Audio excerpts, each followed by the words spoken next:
Good morning, Bucknutters. It is Thursday, January 4th, 2018. I'm Dan Rubin. This is the Bucknuts Morning 5 and Change. Ecstatic to be joined this morning by Steve Wiltfong, Director of Recruiting for 24/7 Sports. Yes, I am in a frigid Gem City. Steve, on the other hand, is in San Antonio, Texas, leading 24/7 Sports coverage of the U.S. Army All-American Bowl. Steve, how's the weather in Texas? Good morning, Daniel. Frigid down here as well, brother. Happy New Year to all of y'all. Well, that's a bummer. Let's get to something important here. There are a ton of Buckeyes down there. We're going to get a thought here on what Steve thinks of the guys that are committed, how they performed in practice, and any recruiting updates we can get going on that. The U.S. Army All-American game will be this Saturday, January 6th at 1 p.m. Eastern, live on NBC. It's about the biggest stage you can get for high school athletics, which is very cool. 24/7 Sports playing a big role in this game, and we're happy to do that. Let's go down the list here. I'm just going to give you some names. You tell me how they performed against the best of the best down there. Tight end Jeremy Ruckert. Well, he's gotten a lot of compliments from the coaching staff as a guy that's got future captain potential. He hasn't done anything, in my opinion, to convince me that he's not the number one ranked tight end in the country. He's a terrific pass catcher. He'll play attached and do the dirty work as a blocker. There's nothing he can't do. I think he's an instant impact player for Ohio State in this class. And this week down at the U.S. Army All-America Bowl, he continues to show that he has that kind of ability. Jaelen Gill. Yeah, so deep running back rotation down here, and Jaelen, I think the thing that stands out about the Westerville South standout is his his burst. When he touches the football, he explodes into his top-end speed and can really make things happen, and obviously he can catch the football. Ohio State recruited him to fill that Curtis Samuel void in the offense, and he has the traits to do so. I know offensive linemen can be a challenge in events like this. How has Max Wray looked?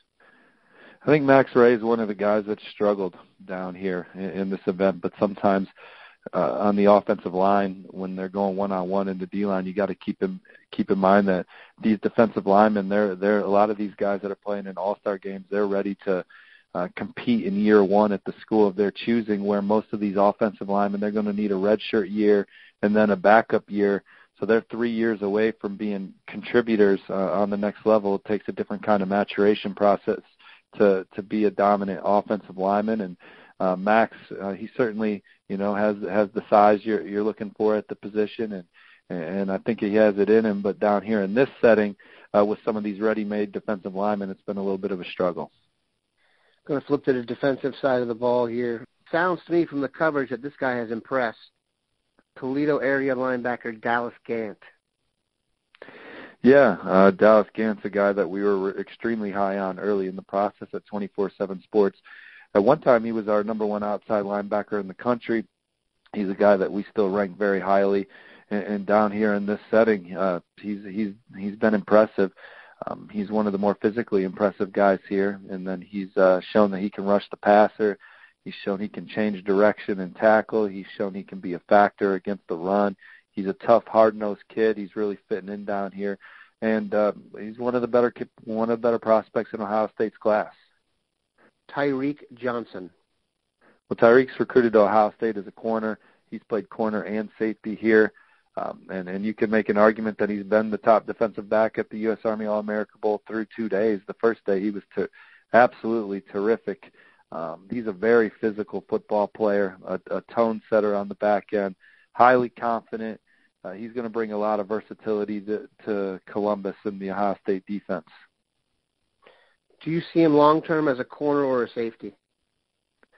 I've said that he's in the discussion as the best safety in the country. He's a guy that at the Orlando Nike camp in the summer tested really well, and so I think that his traits allow him to be a unique guy at the safety position. But who knows? I mean, he runs well and he's coming in as a corner, and that's what he wants to play. That's where his passion's at. So we'll see. Ohio State's done as good a job as any program in the country of developing that position.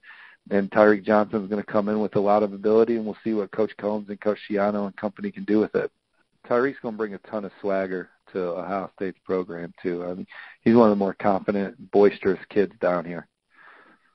All right, let's try a new one. Taron Vincent. So, believe it or not, I haven't seen much of Taron Vincent. There's just not – I don't remember much of him down here. You know, I know what he is on film. He had almost 100 tackles as a junior. Didn't have to work as much this year as a senior and had close to 70. That's a ton of stops for an interior defensive lineman any way you shake it. He's a high motor, powerful kid, but I don't have much recollection of seeing Taron Vincent much down here at the Army Bowl in practice. Should that concern us? No, I don't think so. I think you look at the production on tape and then his pedigree, his family's last name. I think he's one of the better bets in Ohio State's class to be, you know, a multi-year starter and difference maker. Keeping it on the defensive line, the big man from Idaho, Thomas Togiai. So he's been really good, flashed a lot in the one-on-ones, and he's had a really good 2 days of camp down here at the Army Bowl. What's your general vibe on the Buckeye guys down there? There's a bunch of them. You kind of get a flavor of the group when you're around them. Well, I think you have some alpha males. I mean, Tyreke and Tyreke Johnson and Jeremy Ruckert, those are alphas. Jaelen Gill, those guys, you know, are extremely confident of what they do, and it shows. And Ohio State, they have the number 2 recruiting class in the country, and those guys are backing it up. And obviously there's not going to be any hat dance involving an Ohio State prospect. What's your vibe on the guys there that are still recruiting? It seems like Rasheed Walker would be the number 1 target there. Yeah, I'm still the standalone crystal ball forecast in favor of Ohio State for Rasheed Walker. I've talked to Rasheed a bunch down here in Texas about his recruitment, you know, on the record with the tape recorder and then just chatting on the sideline. And I truly believe he's torn between Ohio State and Penn State. I got the sense when I visited there in the fall, Penn State may have the edge or did have the edge, but he made it back to Ohio State and saw the Buckeyes beat Penn State. He's been to Ohio State like 6 or 7 times. He's been on his official visits, went to Penn State in December, really enjoyed hanging out with the players and the commits. That was big for him. At Ohio State, that's going to be the key as well. How does he fit in with the guys in the locker room? He knows the coaching staff well. He's seen everything the school has to offer, touring the campus, been to football games, been through the football facilities. His official visit's going to come down to how does he fit in with the guys. And I think with Ohio State getting the last visit, I kind of like my crystal ball forecast for the Buckeyes, but it's definitely not a done deal either way. Head coaches are still going to make their in-homes with Rasheed, and he's going to be one of the top contested recruiting battles leading up to February's National Signing Day.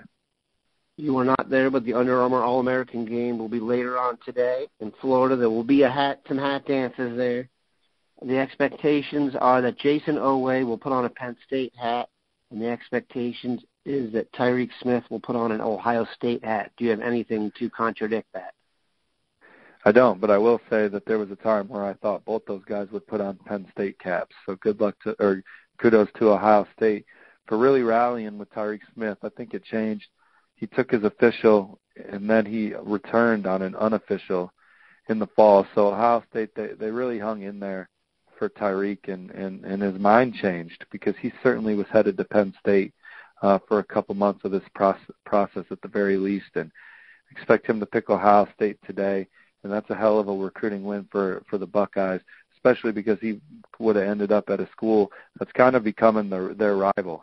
I think that the class of the Big Ten is Ohio State and Penn State right now, and I feel that it's going to be that way again next year. So to land Tyreke Smith instead of seeing both those guys go to Penn State is a big win, and I look forward to seeing those two schools recruit against each other more in the future. Ohio State used to own everybody in the Big Ten. If Ohio State came in 9 times out of 10, they were going to get the kid they wanted. But Penn State, they've shown that they can go toe-to-toe with the Buckeyes on the trail this cycle, and look forward to more of those blood battles on the trail moving forward. I think there will be a bunch of them, and what stands out to me when you say that is the absence of Khaki Jim, but I digress. So the game is this Saturday, the Army game, January 6th, 1 p.m. Eastern, live on NBC. What can we expect between now and then? What do you guys got planned? Well, for me, I'm focused on juniors the next 2 days, combine check-in for the U.S. Army National Combine on Friday. So going to get to meet a lot of young players. One guy Buckeyes fans should really keep an eye on is Darnell Wright, our number 1 ranked player from West Virginia, number 3 offensive tackle in the country in the 2019 rankings. He's going to be down here at the Army Combine. Ohio State is a crystal ball favorite for him, including my forecast. He only lives 2 hours from Ohio State, spoke with his coach the other day, and he reiterated how well Ohio State's done early with Darnell. So 6'6", 290, really looking forward to getting eyes on him at this event. But there's going to be plenty of future blue chippers competing in that event, and then the game's on Saturday. So be action-packed 3 days. You're not the only staffer there from 24/7. The dean is down there, Bill Kurlick.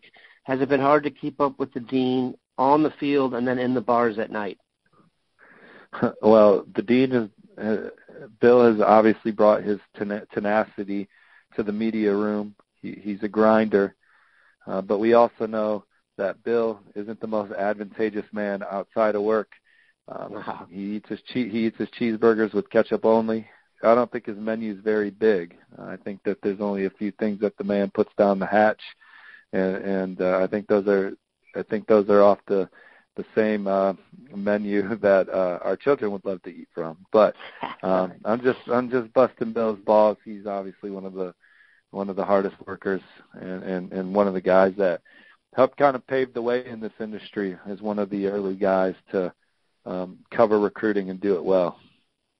It makes him a cheap date. We appreciate everything you guys have done. Bucknutters know that the best coverage out of San Antonio has come from you guys. We'll keep it locked in. Have a good one, Bucknutters.